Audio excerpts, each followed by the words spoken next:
Desertion by Clifford D. Simak. 4 men, 2 by 2, had gone into the howling maelstrom that was Jupiter, and had not returned. They had walked into the keening gale, or rather, they had loped, bellies low against the ground, wet sides gleaming in the rain. For they did not go in the shape of men. Now the 5th man stood before the desk of Kent Fowler, head of Dome No. 3, Jovian Survey Commission. Under Fowler's desk, old Towser scratched a flea, then settled down to sleep again. Harold Allen, Fowler saw with a sudden pang, was young. Too young. He had the easy confidence of youth, the straight back and eyes, the face of one who never had known fear. And that was strange, for men in the domes of Jupiter did know fear and humility. It was hard for man to reconcile his puny self with the mighty forces of the monstrous planet. "You understand," said Fowler, "that you need not do this. You understand that you need not go." It was formula, of course. The other 4 had been told the same thing, but they had gone. This 5th one, Fowler knew, would go too, but suddenly he felt a dull hope stir within him that Allen wouldn't go.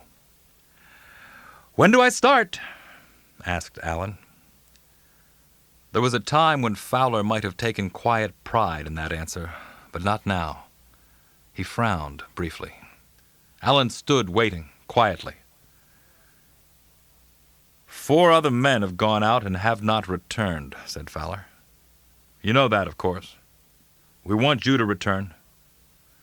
We don't want you going off on any heroic rescue expedition. The main thing, the only thing, is that you come back, that you prove man can live in a Jovian form. You go to the first survey stake, no further than come back. Don't take any chances, don't investigate anything, just come back." Allen nodded. "I understand all that." "Miss Stanley will operate the converter," Fowler went on. "You need have no fear on that particular point. The other men were converted without mishap. They left the converter in apparently perfect condition. You will be in thoroughly competent hands. Miss Stanley is the best qualified conversion operator in the solar system. She's had experience on most of the other planets. That's why she's here." Allen grinned at the woman, and Fowler saw something flicker across Miss Stanley's face.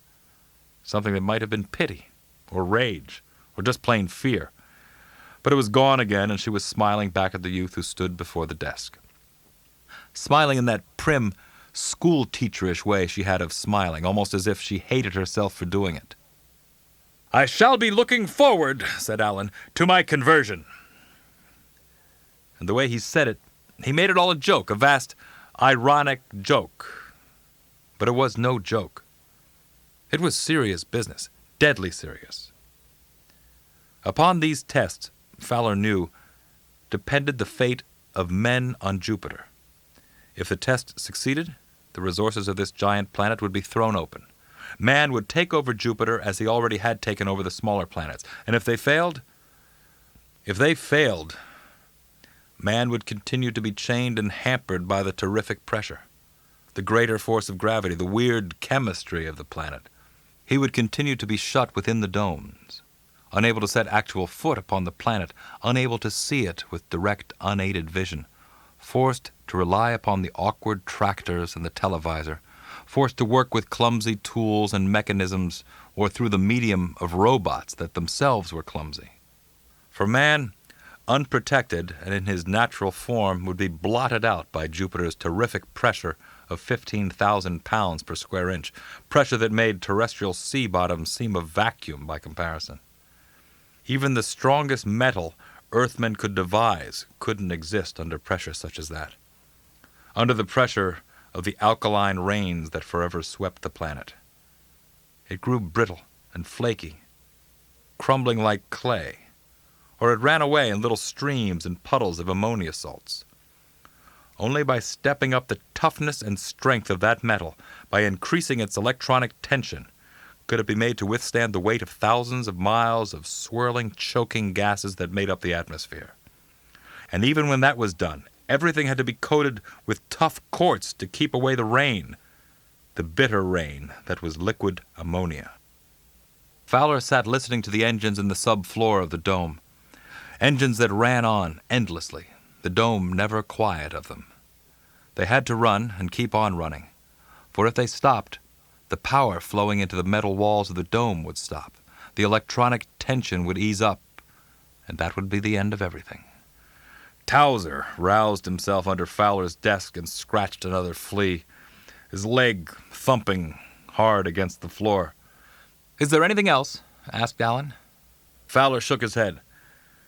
"Perhaps there's something you want to do," he said. "Perhaps you—" He meant to say write a letter, and he was glad he caught himself quick enough so he didn't say it. Allen looked at his watch. "I'll be there on time," he said. He swung around and headed out the door. Fowler knew Miss Stanley was watching him, and he didn't want to turn and meet her eyes.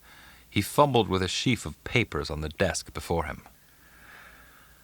"How long are you going to keep this up?" asked Miss Stanley, and she bit off each word with a vicious snap. He swung around in his chair and faced her then. Her lips were drawn into a straight, thin line. Her hair seemed skinned back from her forehead, tighter than ever, giving her face that queer, almost startling death mask quality. He tried to make his voice cool and level. "As long as there's any need of it," he said. "As long as there's any hope." "You're going to keep on sentencing them to death," she said. "You're going to keep marching them out face to face with Jupiter? You're going to sit in here safe and comfortable and send them out to die?" "There's no room for sentimentality, Miss Stanley," Fowler said, trying to keep the note of anger from his voice. "You know as well as I do why we're doing this. You realize that man in his own form simply cannot cope with Jupiter. The only answer is to turn men into the sort of things that can cope with it. We've done it on the other planets. If a few men die, but we finally succeed, the price is small. Through the ages, men have thrown away their lives on foolish things for foolish reasons. Why should we hesitate, then, at a little death in a thing as great as this?" Miss Stanley sat stiff and straight, hands folded in her lap, the lights shining on her graying hair, and Fowler, watching her, tried to imagine what she might feel, what she might be thinking. He wasn't exactly afraid of her, but he didn't feel quite comfortable when she was around. Those sharp blue eyes saw too much. Her hands looked far too competent. She should be somebody's aunt sitting in a rocking chair with her knitting needles, but she wasn't. She was the top-notch conversion unit operator in the solar system, and she didn't like the way he was doing things. "There is something wrong, Mr. Fowler," she declared. "Precisely," agreed Fowler. "That's why I'm sending young Allen out alone. He may find out what it is." "And if he doesn't?" "I'll send someone else." She rose slowly from her chair, started toward the door, then stopped before his desk. "Someday," she said, "you will be a great man. You never let a chance go by. This is your chance. You knew it was when this dome was picked for the tests. If you put it through, you'll go up a notch or two. No matter how many men die, you'll go up a notch or two." "Miss Stanley," he said, and his voice was curt, "young Allen is going out soon. Please be sure that your machine—" "My machine," she told him icily, "is not to blame. It operates along the coordinates the biologists set up." He sat hunched at his desk, listening to her footsteps go down the corridor. What she said was true, of course. The biologists had set up the coordinates. But the biologists could be wrong. Just a hairbreadth of difference, one iota of digression, and the converter would be sending out something that wasn't the thing they meant to send. A mutant that might crack up, go haywire, come unstuck under some condition or stress or circumstance wholly unsuspected. For man didn't know much about what was going on outside. Only what his instruments told him was going on, and the samplings of those happenings furnished by those instruments and mechanisms had been no more than samplings. For Jupiter was unbelievably large, and the domes were very few.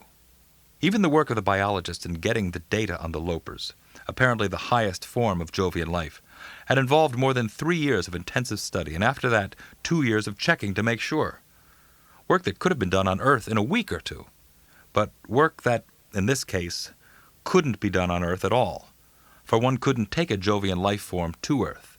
The pressure here on Jupiter couldn't be duplicated outside of Jupiter, and at Earth pressure and temperature, the Lopers would simply have disappeared in a puff of gas. Yet it was work that had to be done if man ever hoped to go about Jupiter in the life form of the Lopers. For before the converter could change a man to another life form, every detailed physical characteristic of that life form must be known, surely and positively, with no chance of mistake. Alan did not come back.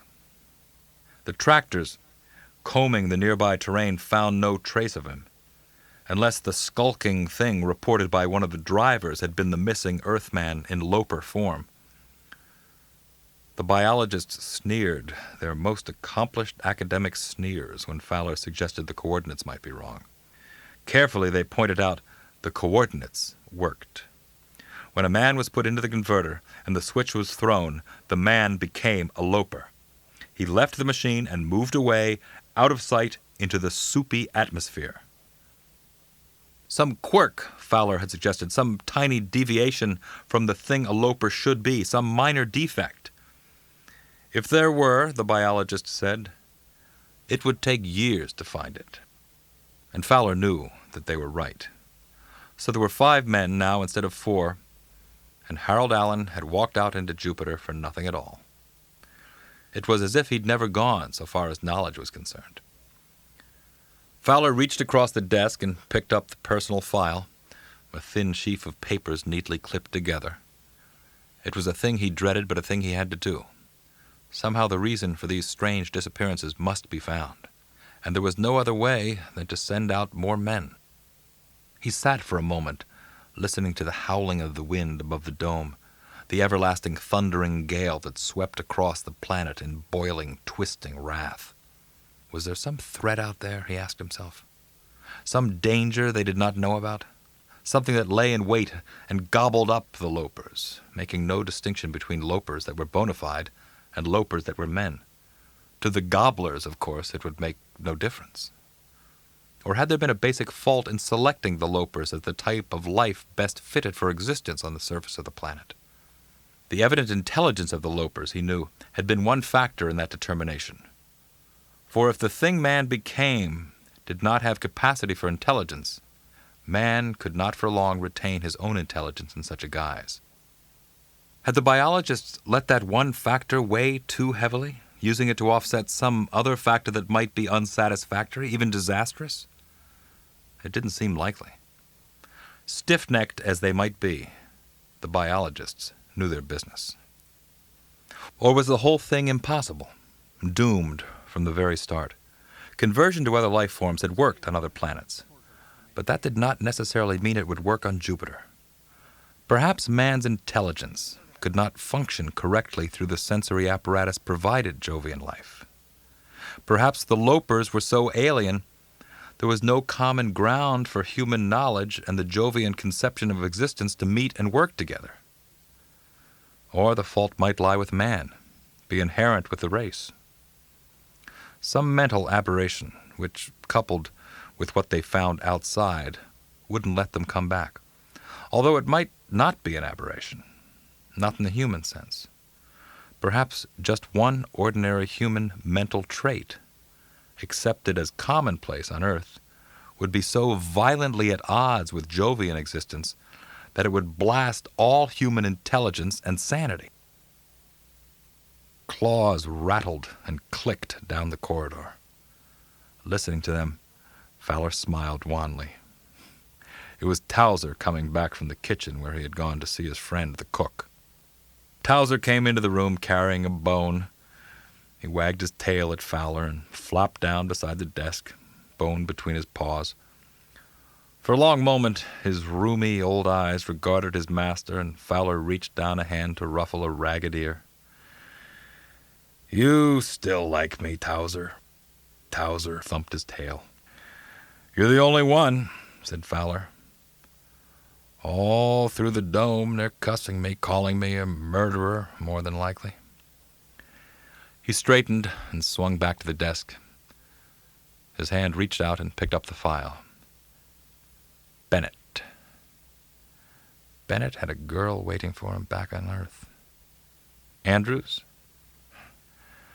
Andrews was planning on going back to Mars Tech as soon as he earned enough to see him through a year. Olson. Olson was nearing pension age, all the time telling the boys how he was going to settle down and grow roses.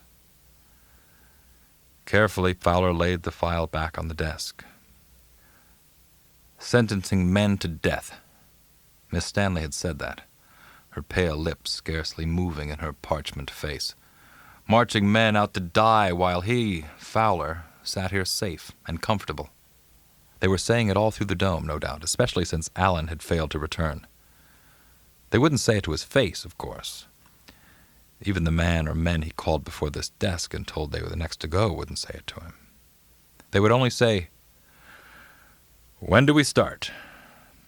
For that was formula. But he would see it in their eyes. He picked up the file again. Bennett, Andrews, Olson.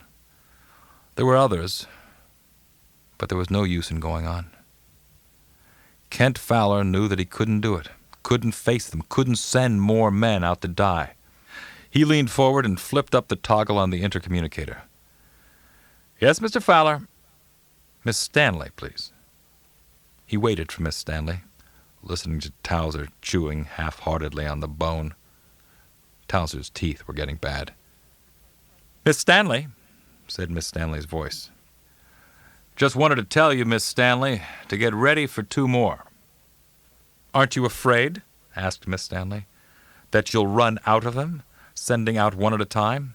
They'd last longer, give you twice the satisfaction."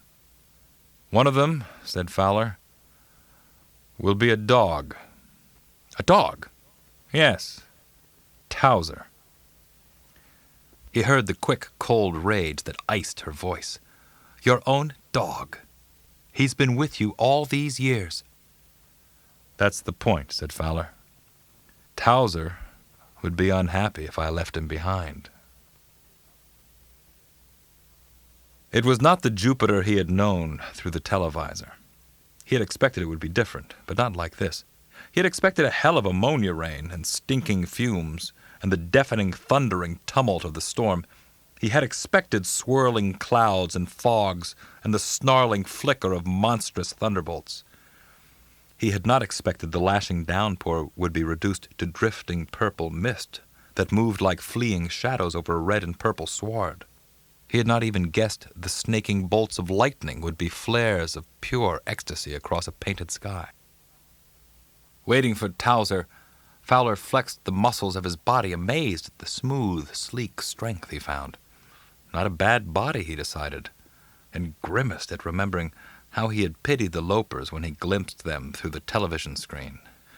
For it had been hard to imagine a living organism based upon ammonia and hydrogen, rather than upon water and oxygen.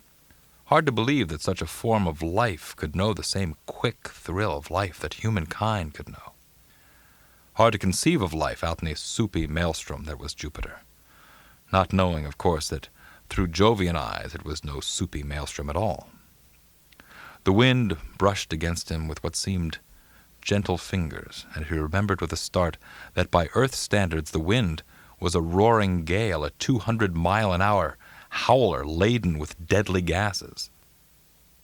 Pleasant scents seeped into his body, and yet scarcely sense, for it was not the sense of smell as he remembered it.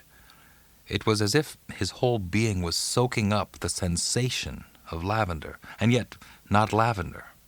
It was something, he knew, for which he had no word. undoubtedly the first of many enigmas in terminology. For the words he knew, the thought symbols that served him as an Earthman would not serve him as a Jovian. The lock in the side of the dome opened, and Towser came tumbling out. At least he thought it must be Towser.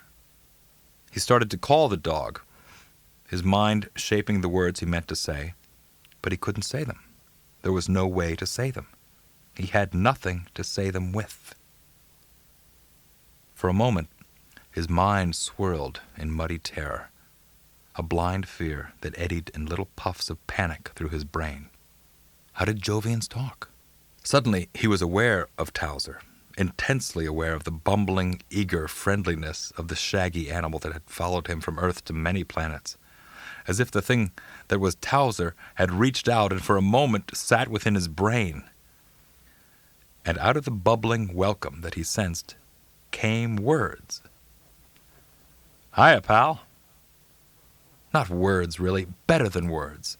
Thought symbols in his brain communicated thought symbols that had shades of meaning words could never have. "Hiya, Towser," he said. "I feel good," said Towser. "Like I was a pup. Lately I've been feeling pretty punk. Legs stiffening up on me and teeth wearing down to almost nothing. Hard to bumble a bone with my teeth like that. Besides, the fleas gave me hell. Used to be I never paid much attention to them. A couple of fleas, more or less, never meant much in my early days. But... Fowler's thoughts tumbled awkwardly. "You're talking to me." "Sure thing," said Towser. "I always talked to you, but you couldn't hear me. I tried to say things to you, but I couldn't make the grade." "I understood you sometimes," Fowler said. "Not very well," said Towser. "You knew when I wanted food and when I wanted a drink and when I wanted out, but that's about all you ever managed." "I'm sorry," Fowler said. "Forget it," Towser told him. "I'll race you to the cliff." For the first time, Fowler saw the cliff, apparently many miles away, but with a strange crystalline beauty that sparkled in the shadow of the many-colored clouds. Fowler hesitated. "It's a long way." "Oh, come on," said Towser, and even as he said it, he started for the cliff. Fowler followed, testing his legs, testing his strength in this new body of his, a bit doubtful at first, amazed a moment later, then running with a sheer joyousness that was one with the red and purple sward, with the drifting smoke of the rain across the land. As he ran, the consciousness of music came to him, a music that beat into his body, that surged throughout his being, that lifted him on wings of silver speed, music like bells might make from some steeple on a sunny springtime hill. As the cliff drew nearer, the music deepened and filled the universe with a spray of magic sound. And he knew the music came from the tumbling waterfall that feathered down the face of the shining cliff. Only he knew it was no waterfall, but an ammonia fall, and the cliff was white because it was oxygen, solidified. He skidded to a stop beside Towser where the waterfall broke into a glittering rainbow of many hundred colors. Literally many hundred, for here, he saw, was no shading of one primary to another as human beings saw, but a clear-cut selectivity that broke the prism down to its last ultimate classification. "The music," said Towser. "Yes, what about it?" "The music," said Towser, "is vibrations of water falling." "But Towser, you don't know about vibrations." "Yes, I do," contended Towser. "It just popped into my head." Fowler gulped mentally. Just popped? And suddenly, within his own head, he held a formula. The formula for a process that would make metal to withstand the pressure of Jupiter. He stared, astounded, at the waterfall, and swiftly his mind took the many colors and placed them in their exact sequence in the spectrum, just like that, just out of blue sky, out of nothing, for he knew nothing either of metals or of colors. "Towser!" he cried. "Towser, something's happening to us!" "Yeah, I know," said Towser. "It's our brains," said Fowler. "We're using them, all of them, down to the last hidden corner, using them to figure out things we should have known all the time. Maybe the brains of Earth things naturally are slow and foggy. Maybe we are the morons of the universe. Maybe we are fixed so we have to do things the hard way." And in the new sharp clarity of thought that seemed to grip him, he knew that it would not only be the matter of colors in a waterfall, or metals that would resist the pressure of Jupiter. He sensed other things, things not yet quite clear. A vague whispering that hinted of greater things, of mysteries beyond the pale of human thought, beyond even the pale of human imagination. Mysteries, fact, logic built on reasoning. Things that any brain should know if it used all its reasoning power. "We're still mostly Earth," he said. "We're just beginning to learn a few of the things we are to know, a few of the things that were kept from us as human beings, perhaps because we were human beings, because our human bodies were poor bodies, poorly equipped for thinking, poorly equipped in certain senses that one has to have to know, perhaps even lacking in certain senses that are necessary to true knowledge." He stared back at the dome, a tiny black thing dwarfed by the distance. Back there were men who couldn't see the beauty that was Jupiter.